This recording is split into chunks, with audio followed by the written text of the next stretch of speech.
Salut YouTube, et aujourd'hui, nouveau match commenté sur cartouche, un match qui a eu lieu dans un tournoi IRL, à la toute première session d'Extra Life, où j'ai été contre le Ménestrel, un joueur assez connu en IRL, pour ceux qui le connaissent. Il avait une team plutôt assez, plus offensive que la mienne, vu que j'avais une team plutôt balance, et j'avais un gros problème sur Curiem Black. Malheureusement, il décide de me le poser en lead. Moi, j'ai commencé à stresser déjà dès le premier tour, parce que Curiem Black était capable de me faire toute ma team. Donc j'avais des météores, je ne savais pas s'il fallait que je fasse demi-tour ou que je switch directement par risque du scarf. Donc du coup j'ai pris un risque dès le début, j'ai fait demi-tour et j'ai balancé Tyrannosaurus pour mettre le sable et donc avoir l'avantage avec Minotaur car c'était le seul contre à Curiem dans ma team.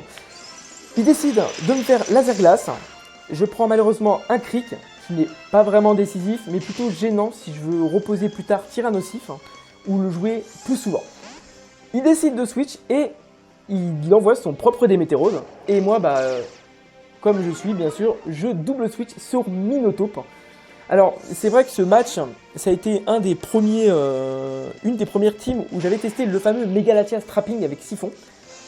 Si vous voulez des détails stratégiques sur ce Megalatias, allez sur ma chaîne. C'était la toute première vidéo de l'ouverture. Donc voilà. La tête de fer, je le flinch malheureusement. Il décide de switcher parce qu'il a encore besoin de Démétérose. Et moi, j'ai joué plutôt safe. J'ai continué à faire tête de fer. Voilà. C'est vrai que pendant le match, il y a eu un petit moment où ça a stallé un peu. Donc du coup, je ferai quelques petits détails des futurs projets de vidéos que je vais faire. Donc voilà. Je switch sur mon propre Démétérose. Et donc, il re-switch. Donc, il double switch sur Itran. Alors, j'ai pas compris pourquoi. Mais là, ça m'a donné plutôt l'avantage. Là, c'est un bon moment du match où il faut vraiment bien suivre. Parce qu'en faisant demi-tour, j'ai réussi à péter le ballon et ensuite à poser le fameux Megalatias. Voilà. Principalement, je vais faire un petit résumé sur Latias pour ceux qui n'avaient pas vu la vidéo. Mais je vous vraiment conseille de la regarder parce qu'elle est vraiment intéressante. Le contenu est super bien. Le Megalatias, de base, il est plus là pour jouer en IRL. Principalement, Itran, Tyrannosaurus, Scalproie et Noacier sont des Pokémon qui sont surjoués.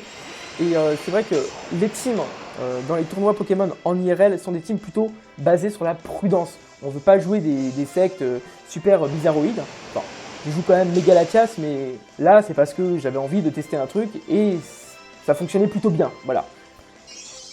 Du coup, j'ai fait Siphon. Itran ne peut donc plus switcher. Et là, la copie type, qui donc maintenant Itran ne peut plus rien faire. Je savais pas s'il avait Tail Reforce, je crois pas, mais je garde quand même la capacité d'évitation et donc du coup ça me donne une immunité grâce au double type feu et acier, ce qui est vraiment très intéressant. Il fait Luminocanon et là bien sûr voilà, que dalle. C'est le but de cette set, c'est de se débarrasser des 4 menaces, que je vous l'ai dit, et donc du coup de déséquilibrer la team adverse et donc du coup de prendre l'avantage et avoir une très grosse pression. En IRL c'est extrêmement important. Les teams IRL par rapport aux teams sur simulateur sont totalement différentes. On joue, comme je dis, on joue plutôt sur la prudence. Donc voilà.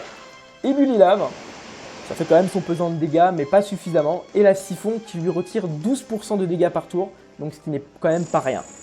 La PC Combat, qui permet donc de l'achever. Et voilà, bye bye Itran. Et donc du coup, je peux quand même poser mes autres dragons ou d'autres Pokémon qui peuvent profiter de la mort de Itran. Il envoie Cisaiox, il décide de méga évoluer et là en fait pendant le match, je commençais un peu à discuter avec le mec en question et surtout sur la sec de la chasse parce que c'était vachement surprenant. Donc, du coup on a discuté un peu, donc pendant un moment ça a plutôt stallé. Et donc là je fais copy type parce que je pensais qu'il allait faire genre sub power ou un truc comme ça et il décide de placer Danse Flamme et là je fais Siphon, je sais pas pourquoi. Posez pas la question.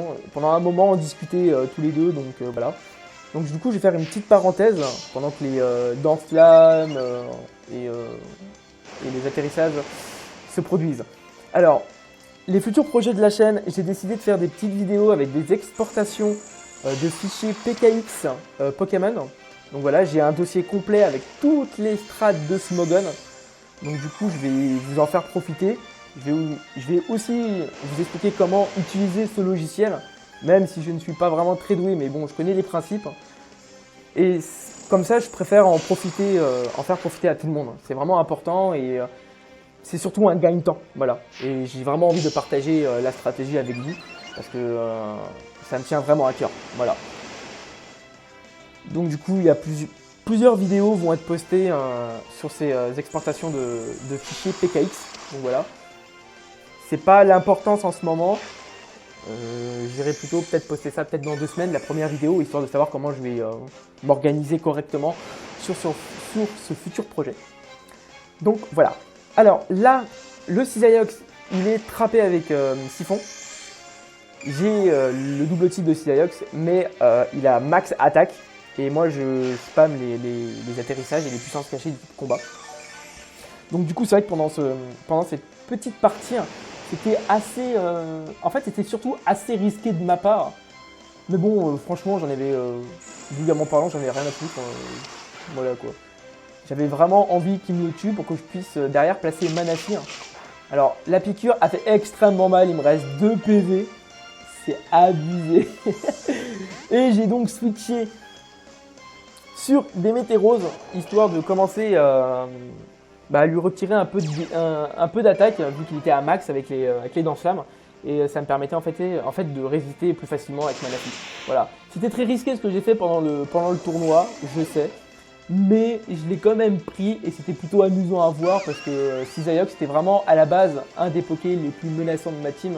À la base j'avais Curium Black à la place de Manaphy et j'avais besoin de gérer Scizor. Voilà. Donc là le Pistopin m'a pas fait grand chose. J'ai pas voulu tenter genre jouer dans Spire, j'ai attaqué direct. Première ébullition, moi je pensais que j'allais faire Burn, ça aurait été assez drôle. Par contre le tour qui va suivre, par contre pour lui était moins drôle on va dire. Ébullition cric. Alors, franchement, je pense pas que ça soit... peut-être que ça soit un peu décisif, on va dire. Mais peut-être pas trop parce que... il y aurait eu... Enfin, c'est peut-être un peu dégueulasse de dire comme ça, mais c'est peut-être jouer aussi sur le burn. Mais bon, on connaît tous le jeu, voilà, le cric qui a été posé. Ça peut arriver, malheureusement. Mais voilà, quoi. Ça fait partie du jeu, voilà. Et c'était pas, on va dire, trop si décisif que ça. Je décide d'envoyer Latias à la morgue, parce qu'il m'a envoyé Curium Black, et j'en avais déduit qu'il était lui notre choix, vu que j'étais plus rapide avec des Météros et qu'il n'y avait pas de diminution de PV avec la orbe de vie, parce que principalement il est joué comme ça. Et je vois Dracochoc, donc du coup je me dis ok, il est lui notre choix. Là j'envoie Tyrannosif, principalement j'en avais plus rien à faire de Tyra, donc du coup il pouvait me tuer autant qu'il voulait. C'était principalement là pour poser Minotaur. Et là il envoie des Météros. Sur ce coup-ci, je sais plus ce que j'avais fait, je crois que j'avais tapé... Ouais, j'ai tapé l'âme de roc, donc il a joué aussi sur la prudence. Et bon, bah là, je le tue pas. Et je demande tout simplement, parce que je vais peut-être garder Tyrannosif pour, le tuer. Et c'est surtout que là, en fait, il s'y attendait pas. Et j'ai un item assez spécial sur Golek, qui joue en solo. Il fait demi-tour, j'avais besoin de me débarrasser de pas mal de Pokémon. Et donc, du coup, j'ai fait Casque Brut, plus Tempête Sable, qui est principalement là pour Mégalocpin avec la pied voltige, la tempête sable plus les dégâts de la casque brute. En général, il ne reste vraiment pas longtemps sur le terrain. Voilà. Il m'envoie le Staros. Je suis resté en me disant, allez, je tente. Vu ta team, c'est plutôt un Staros stall et je me suis pas trompé. Donc du coup, j'ai laissé Golem, j'ai fait sport. Pourquoi je dis pourquoi pas. Il aurait pu switcher. Parce que de toute façon, je savais vraiment pas de quel secte il était fait et Golem, j'en avais vraiment plus besoin dans la team. Et je me dis, bon, allez, vas-y, de toute façon, en laissant Golem, il était mort et ça pouvait me laisser, comment dire, un placement gratuit. Et j'avais décidé tout simplement d'envoyer une moto pour skipper comme un porcinet. Voilà. Alors, c'est vrai que là, ça fait principalement, ça met fin au match parce que après une lance-flamme placée, Staros dormait toujours. Et j'en ai profité pour passer ma SD. Et là, tout simplement, j'ai flippé la team comme un gros porcinet. Donc voilà, c'était un match assez intéressant en fin de compte parce que c'était le tout premier match. C'était mon tout premier match du tournoi Extra Life. Et donc du coup, je suis arrivé jusqu'en demi.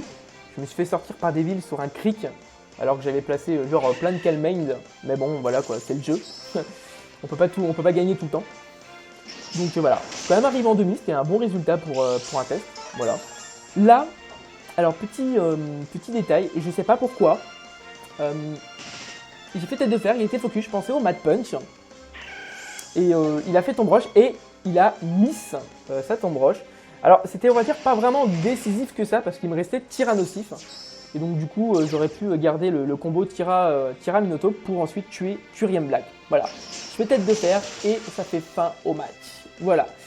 Commentaire, on va dire, bon, je m'en sors plutôt bien. J'ai mis un petit moment pour faire ce petit commentaire, donc voilà. J'espère que vous avez aimé. N'oubliez pas de liker, de vous abonner et même de partager, c'est très important. Je compte sur vous. Allez, ciao!